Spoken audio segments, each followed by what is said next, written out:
kemi pasur vetëm kohën e fundit gjatë fushatës elektorale në zgjedhjet qendrore mbi 100 pozitime në organizata të cilat e rrisin kostot natyrisht dhe i shkaktojnë një pasiguri financiare. A është e vërtet kryeshef që i keni punësuar 100 njerëz në këtë krizë? E pa vërtet. Të dhëna të cilat burojnë drejt për drejtin nga ndërmarrja, nuk po i shpik, kemi Jo,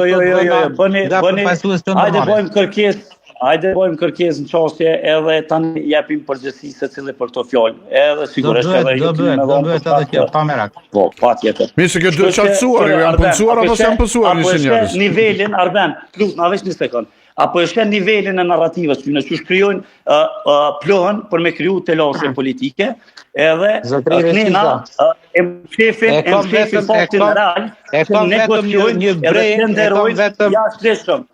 Arben, këta janë të negociu dhe të tenderu jashtëligjshëm, edhe këto kamiona që janë të nanejt fatkeqësisht pa vullnetin ton, këta nuk e bojnë llaf këtë punë. Edhe nuk folin kur që nuk kanë bë thirrje zyrtare mos të paguajnë në pastrim dhe kanë tentu me dëmtu qëllimisht ndërmarrjen tonë. Dhe ky po thotë ne kemi me bë kallëzime, ne kemi bë veprime. Dhe është më prokurori, dhe është e pavërtet.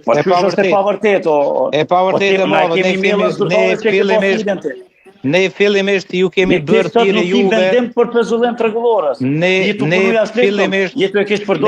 Nuk jeti ai që e interpreton ligjin i nderuar Regjisa.